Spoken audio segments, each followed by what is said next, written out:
Okay welcome back everyone. आज हामी हेर्नेछौँ कसरी हामी आफ्नो बिग्रिएको पेन ड्राइभहरूलाई चाहिँ हामी फेरि वर्किङ कन्डिसनमा ल्याउन सक्छौँ। त्यसका लागि चाहिँ हामीले पहिले एउटा सफ्टवेयर चाहिन्छ। त्योभन्दा पहिले हामीले चाहिँ आफ्नो सेटिङ्समा गएर यता हेर्न सक्नुहुन्छ। सेटिङ्समा गएर हामीले आफ्नो विन्डोज सिक्युरिटीबाट एकछिन अनि यो चाहिँ भाइरस थ्रेड प्रोटेक्सन अफ गर्नुपर्ने हुनेछ यो सबै, किनभने त्यो सफ्टवेयरलाई चाहिँ यिनीहरूले भाइरस डिटेक्ट गर्छन् अनि हटाइदिन्छन्।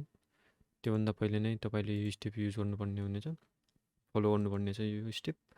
अनि त्यसपछि चाहिँ तपाईँ गुगल क्रोममा जानुहोस्, त्यहाँ लेख्नुहोस् चिप जिनियस, हेर्न सक्नुहुन्छ चिप जिनियस। अनि चाहिँ यहाँ गएर cheap genius USB dev .ru अनि यता चाहिँ हेर्दै गर्नुहोस्, यहाँ नयाँ भर्जन चाहिँ कति छ हेर्न सक्नुहुन्छ, भर्जन 4.21.0701। अनि चाहिँ हामी यो डाउनलोड गर्नेछौँ।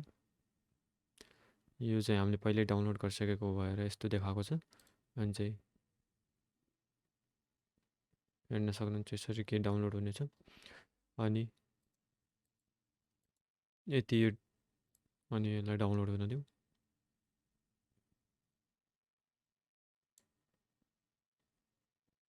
यो चाहिँ RAR फाइलमा चाहिँ हुन्छ, यसलाई चाहिँ हामीले एक्सट्र्याक्ट गर्नुपर्ने हुन्छ। यसलाई अहिले यता राखौँ, यहाँ डेस्कटपमा राखिदिउँ। अनि चाहिँ यसलाई एक्सट्र्याक्ट गरौँ। 7-जिपबाट राम्रो हुन्छ एक्सट्र्याक्ट प्रोसेस। कहिलेकाहीँ WinRARबाट चाहिँ नहुन सक्छ, एरर देखाउँछ WinRARबाट, त्यसैले चाहिँ मैले यो युज गर्छु।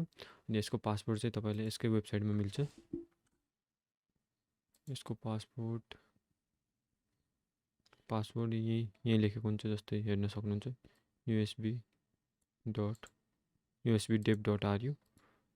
अनि चाहिँ यो यहाँ हामी पेस्ट गर्नेछौँ। ल यो भइसक्यो, यहाँ आइसकेको छ हेर्न सक्नुहुन्छ। अझै ओपन गर्नुपर्छ, यहाँ चाहिँ यो छ। अब चाहिँ म पेनड्राइभ लगाएर देखाउने छु।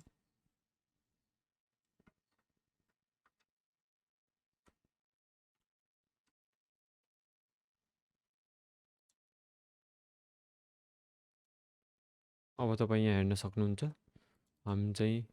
हामीले चाहिँ यहाँ भित्र हेर्नुपर्ने छ यो पेनड्राइभ चाहिँ कुन कम्पनीको चिप युज भइरहेको छ। यहाँ हेर्न सक्नुहुन्छ फर्स्ट चिप भनेको छ यहाँ यो, र यसको यो सिरियल नम्बर। हामी यहाँ राइट क्लिक गर्नेछौँ, यो सबै कपी हुनेछ हाम्रो। अनि चाहिँ गएर हामीले यो सबै डिटेल्स चाहिँ गुगलमा सर्च गर्नुपर्ने छ, यहाँ पेस्ट। अनि तपाईँले अब यहाँ हेर्न सक्नुहुन्छ हामीले पेनड्राइभ ल्याइसकेका छौँ, त्यो पनि पेनड्राइभ डिटेक्ट भएको छैन। अब चाहिँ यहाँ म देखाउँछु तपाईँहरूलाई, यहाँ हेर्न सक्नुहुन्छ यहाँ अहिले पनि पेनड्राइभ देखाइरहेको छैन भित्र।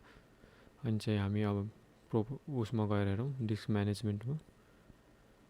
अनि चाहिँ डिस्क म्यानेजमेन्टमा नि कुनै त्यस्तो केही चेन्ज छैन, त्यस्तो भित्र चाहिँ देखाइरहेको छैन। पेनड्राइभ लागे पनि पेनड्राइभको स्टोरेजहरू देखाइरहेको छैन। म तपाईँलाई यहाँ CMDमा पनि चेक गराइदिन्छु, हेर्न सक्नुहुन्छ।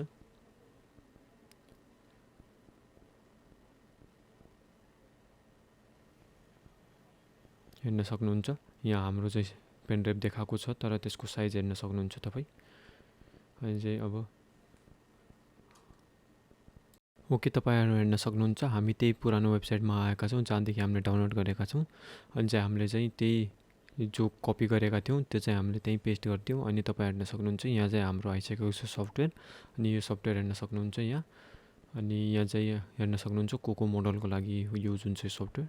अनि चाहिँ हामी अब लेटेस्ट सफ्टवेयर चाहिँ डाउनलोड गर्नेछौँ। अनि चाहिँ हामी अगाडितर्फ बढ्नेछौँ कसरी के गर्ने भनेर। अनि चाहिँ अब चाहिँ हामी डाउनलोड गरौँ सफ्टवेयर।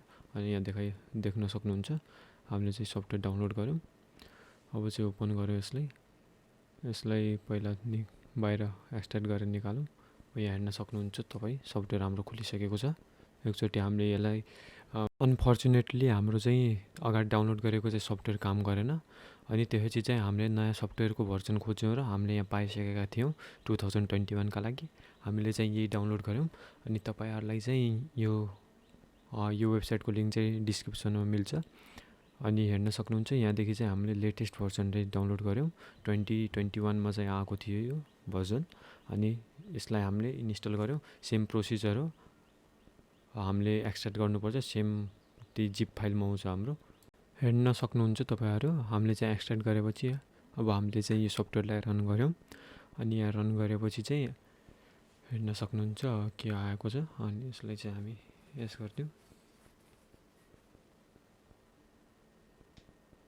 अनि चाहिँ यहाँ हेर्न सक्नुहुन्छ, यहाँ चाहिँ हाम्रो यहाँ देखाएको छ। यहाँ हेर्न सक्नुहुन्छ हाम्रो पेनड्राइभ पनि देखाइसकेको छ। हामीले चाहिँ यो स्टार्ट गरिदिउँ स्क्यानिङ। अनि स्क्यानिङ स्टार्ट भयो भने चाहिँ हाम्रो यो दुईटै स्क्यान हुन्छ। पहिलो स्क्यान चाहिँ छिट्टै सकिन्छ, त्यसपछि चाहिँ सेकेन्ड स्क्यान हुन्छ, त्यो चाहिँ अलिक बढी नै टाइम लाउँछ। हामी चाहिँ फेरि डाइरेक्टली उतै पुगौँ है सेकेन्ड स्क्यान पछि।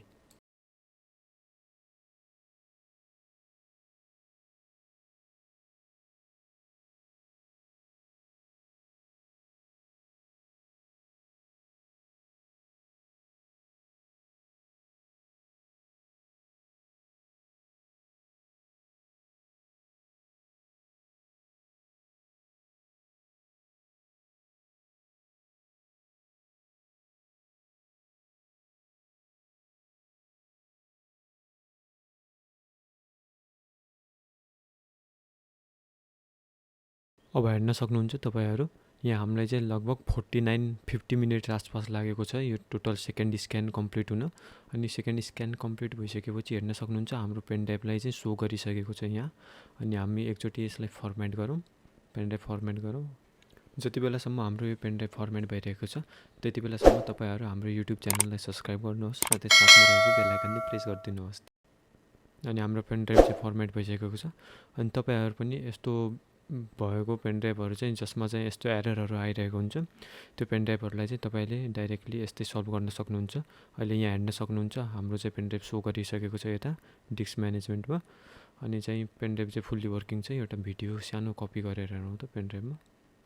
अनि तपाईँ पहिला त्योभन्दा अगाडि यहाँ हेर्न सक्नुहुन्छ, यहाँ चाहिँ हाम्रो त्यही सेम पेनड्राइभ रहेको छ, हामीले केही पनि गरेका छैनौँ। अनि यस्तै गरी तपाईँहरू कुनै पनि पेनड्राइभहरूलाई रिपेयर गर्न सक्नुहुन्छ। अनि तपाईँको पैसा पनि बच्छ, पेनड्राइभ नयाँ किन्नु परेन पुरानो पेनड्राइभ छ भने तपाईँहरूसँग। अनि एउटा भिडियो सानो क्लिप चाहिँ कपी गरेर हेरौँ यसमा कस्तो वर्किङमा छ हेर्न सक्नुहुन्छ। अनि चाहिँ यसलाई चाहिँ हामी कपी गरौँ पेनड्राइभमा, हेर्न सक्नुहुन्छ यो चाहिँ कपी भइसक्यो। अब यहाँ हेर्न सक्नुहुन्छ पेनड्राइभ इज फुल्ली वर्किङ, हेर्न सक्नुहुन्छ यहाँ हाम्रो चाहिँ पुरा वर्किङ गरिरहेको छ पेनड्राइभ। अनि यदि तपाईँलाई हाम्रो यस भिडियोबाट केही नयाँ कुरा सिक्नुभयो भने हाम्रो भिडियोलाई लाइक गर्नुहोस् र फेसबुक पेजलाई पनि फलो गर्नुहोस्, लिङ्क इन द डिस्क्रिप्सन।